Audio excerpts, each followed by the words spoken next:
पंजाब में तेजी से बढ़ रहा अपराध का ग्राफ, भगवंत मान से इस्तीफे की मांग। इस वक्त पंजाब के सीएम भगवंत मान बुरे फंसते हुए नजर आ रहे हैं और भगवंत मान से इस्तीफे की मांग भी सड़कों पर उतरकर आम जनता करने लगी है, क्योंकि पंजाब में क्राइम बड़ी तेजी से बढ़ रहा है। दिल्ली में तो आम आदमी पार्टी आसानी से बहाना बना देती थी कि पुलिस केंद्र सरकार के अंडर में आती है, इसलिए वो कुछ नहीं कर पा रही है। लेकिन पंजाब में तो पुलिस राज्य सरकार के अंडर में है, तो आखिर क्यों भगवंत मान बढ़ते क्राइम पर रोक नहीं लगा पा रहे हैं? आज ये सवाल पंजाब में हर कोई पूछ रहा है। नमस्कार, कैपिटल टीवी देख रहे हैं आप, मैं हूं आपके साथ हर्ष भारद्वाज। पंजाब में कानून व्यवस्था बेहद खराब होती जा रही है, जिसका उदाहरण है कि राज्य में फिर एक प्रसिद्ध व्यवसायी की गोली मारकर हत्या कर दी गई। सीमावर्ती नगर अबोहर के भगत सिंह चौक पर स्थित न्यू वियरवेल शोरूम के संचालक के भाई संजय वर्मा की सोमवार सुबह गोली मारकर हत्या कर दी गई। वारदात शोरूम के बाहर हुई। संजय वर्मा को उस समय गोली मारी गई जब वो अपनी कार से उतर रहे थे। वारदात के बाद हमलावर मौके से फरार हो गया। गोलियां चलने से वहां दहशत का माहौल बन गया और बाजार भी बंद कर दिए गए। संजय वर्मा को सरकारी अस्पताल में लाया गया, जहां डॉक्टरों ने उन्हें मृत घोषित कर दिया। उनका शव पोस्टमार्टम के लिए सरकारी अस्पताल की मोर्चरी में रखवाया गया। सूचना के बाद एसएसपी गुरमीत सिंह भी पुलिस बल के साथ घटनास्थल पर पहुंचे, घटनास्थल का जायजा लिया। संजय वर्मा प्रसिद्ध व्यापारी जगत वर्मा के छोटे भाई थे। संजय वर्मा की हत्या की सूचना मिलते ही बड़ी संख्या में व्यापारी अस्पताल पहुंच गए और राज्य में कानून व्यवस्था पर सवाल उठाए, भगवंत मान पर सवाल उठाए और भगवंत मान से इस्तीफे की व्यापारी वर्ग ने मांग की। हत्यारे कौन थे, हत्या क्यों की गई, इसका अभी तक फिलहाल कोई खुलासा नहीं हो पाया है। पंजाब पुलिस हाथ में हाथ धरे बैठी है। बता दें, न्यू वियरवेल कपड़ों और फैशन डिजाइन की दुनिया में एक बड़ा नाम थे ये कारोबारी। अबोहर के विधायक चौधरी संदीप कुमार जाखड़ ने भी बड़ी निंदा की है और कहा है कि पंजाब में कानून व्यवस्था का दिवाला निकल चुका है। कानून का डर के नाम की कोई चीज ही नहीं है और अपराधियों में कोई खौफ ही नहीं है। घर पर फेंका पेट्रोल बम। दूसरी ओर जालंधर के कस्बा आदमपुर के पास एक घर पर बाइक सवार 3 बदमाशों ने पेट्रोल बम फेंक दिया और घर को नुकसान पहुंचाने की कोशिश की। ये घटना आदमपुर के गांधीनगर की है। बताया जाता है कि यह घटना रविवार देर रात की है, जब बाइक पर सवार 3 युवकों ने पेट्रोल बम फेंका। घटना में कोई भी व्यक्ति जख्मी नहीं हुआ, लेकिन घर के बाहर और अंदर काफी नुकसान हुआ। थाना आदमपुर की पुलिस ने मामले की जांच फिलहाल शुरू की है। आदमपुर थाना एसएचओ हरदेवप्रीत सिंह ने कहा कि यह घटना रविवार देर रात करीब 12 बजे की है। घर के मालिक हंसराज की पत्नी परमिंदर कौर ने पुलिस को जो बयान दिया, उसमें बताया गया कि उनके बेटे बेटी विदेश में रहते हैं और वो अपने छोटे बेटे सुमित कुमार के साथ इसी घर में रहते हैं। हंसराज के मुताबिक सुबह जब परिवार के लोग उठे तो देखा कि घर के अंदर कांच के टुकड़े बिखरे पड़े थे और मुख्य गेट पर जलने के निशान थे। मामले की सूचना तुरंत आदमपुर पुलिस को दी गई। घटना की जांच के लिए घर में लगे सीसीटीवी कैमरे को खंगाला गया, जिसमें दिखा कि 3 अज्ञात युवक मोटरसाइकिल पर सवार होकर आए और घर पर पेट्रोल से भरी बोतलें फेंककर फरार हो गए। थाना आदमपुर के एसएचओ हरदेवप्रीत सिंह ने कहा कि मामले की गंभीरता से जांच की जा रही है और जल्दी आरोपियों की पहचान कर गिरफ्तार किया जाएगा। मामले में केस दर्ज किया गया है।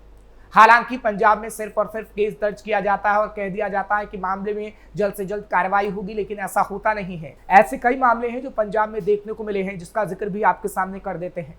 2 दिन पहले डॉक्टर को भी मारी थी गोली। हालांकि 2 दिन पहले की खबर है, जब मोगा के कोट इसे खां में हमलावरों ने एक डॉक्टर को गोलियां मारकर भून डाला था।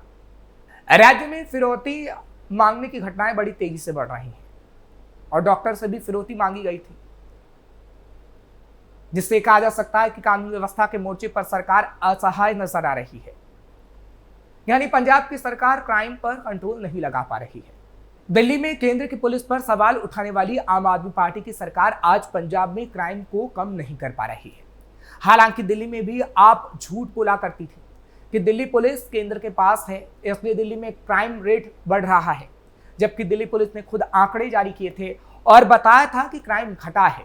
वो आंकड़े भी आपके सामने रखते हैं ताकि आम आदमी पार्टी के झूठ का पूरी तरीके से पर्दाफाश हो जाए।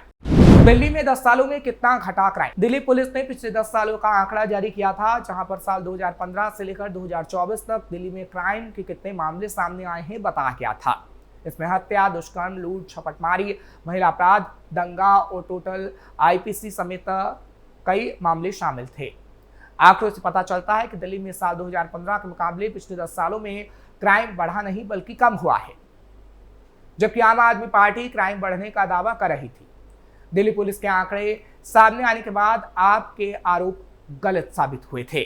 2015 से 2024 तक के आपराधिक मामले जारी। हालांकि पुलिस ने जो आंकड़े जारी किए थे उसके मुताबिक दिल्ली में साल 2015 में मर्डर के 570 मामले सामने आए थे, जो 2016 में घटकर 528 हो गए थे। साल 2024 में ये 504 रह गए। वहीं दुष्कर्म की घटनाओं पर अगर नजर डालें तो साल 2015 में आंकड़े 2199 थे, जो साल 2016 में घटकर 2155 हो गए थे और साल 2024 में घटकर 2076 रह गए।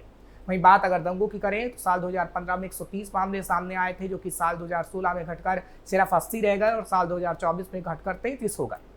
दिल्ली पुलिस के आंकड़ों के मुताबिक लूट के मामले को अगर देखा जाए तो साल 2015 में 7,407 थे, जबकि 2016 में घटकर 4,000 के करीब रह गए और साल 2024 में ये 1,000 के करीब ही रहे थे। महिला अपराधों के मामले में 2015 में 5,367 मामले सामने आए, 2016 में घटकर 4,000 के करीब रह गए और साल 2024 में बेहद कम 2,000 ही मामले सामने आए। झपटमारी की बात करें तो साल 2015 में मामले 9,000 के करीब थे, लेकिन 2016 में घटे और 2024 में तकरीबन 6,000 तक ही सीमित रहे। टोटल आईपीसी के मामले में साल 2015 में 1,91,377 मामले सामने आए, जबकि 2016 में ये घटकर 1,80,000 हुए और साल 2024 में तकरीबन 1,70,000 के करीब ही रह गए। यानी दिल्ली पुलिस ने जो आंकड़ा जारी किया था उसने बताया था कि कैसे दिल्ली में क्राइम ग्राफ घटा है, लेकिन आम आदमी पार्टी बार बार ये बताने की कोशिश कर रही थी कि किस तरीके से दिल्ली में क्राइम रेट बढ़ रहा है, क्योंकि केजरीवाल बार बार कहते ये नहीं थकते थे कि केंद्र के अंडर में दिल्ली पुलिस आती है और आम आदमी पार्टी इस पर कुछ नहीं कर सकती।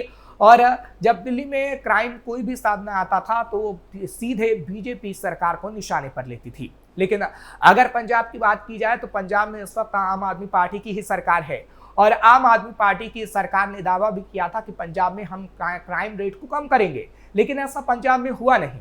आप पंजाब के अंदर देख लीजिए कि किस तरीके से पंजाब में बेअदबी के मामले सामने आ रहे हैं।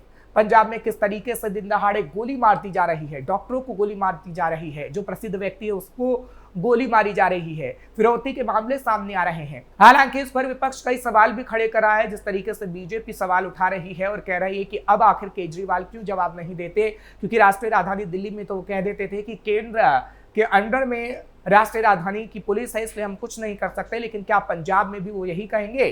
क्योंकि पंजाब में तो सरकार के अंडर ही पुलिस है, तो आखिर क्यों ऐसे दिशा निर्देश जारी नहीं किए जाते हैं कि अपराधियों में खौफ पैदा हो?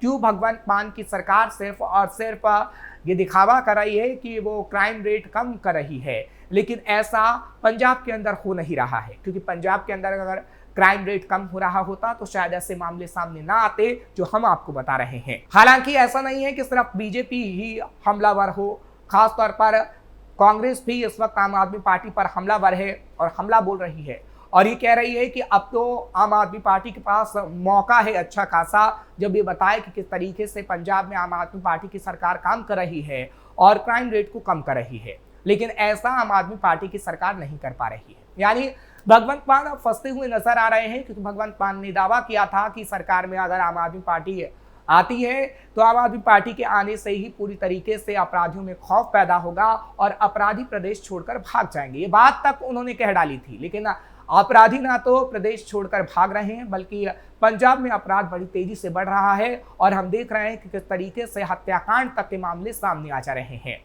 लेकिन पंजाब की पुलिस हाथ पर हाथ धरे बैठी है। हालांकि पंजाब की बात करें तो पंजाब की सरकार ये आंकड़ा जरूर दे रही है कि हम किस तरीके से पंजाब में एनकाउंटर कर रहे हैं और एनकाउंटर करके अपराधियों में खौफ पैदा करने की कोशिश की जा रही है। लेकिन आप ये जरूर कह सकते हैं कि सिर्फ उत्तर प्रदेश सरकार से एक तरीके से नकल करने की कोशिश पंजाब की सरकार कर रही है, लेकिन अगर पंजाब की सरकार ने कोई बड़ा फैसला क्राइम को लेकर ना लिया और पुलिस को सख्त निर्देश ना दिए तो पंजाब सबसे बड़ा क्राइम कैपिटल बन जाएगा। फिलहाल पंजाब की सरकार आगे आने वाले समय में क्या फैसला लेती है ये तो वक्त ही बता पाएगा, लेकिन पंजाब को क्राइम रेट को कम करना ही होगा, नहीं तो भगवंत मान पर सवाल खड़े होंगे। और जैसे आज इस्तीफे की मांग की गई है, आगे आने वाले समय में अगर ऐसे ही विरोध बढ़ा तो पंजाब से भगवंत मान की सरकार जा भी सकती है। आपको ये खबर कैसी लगी कमेंट सेक्शन में जरूर बताइएगा। खबर को लाइक शेयर करें, कैपिटल टीवी को सब्सक्राइब करना मत भूलिएगा।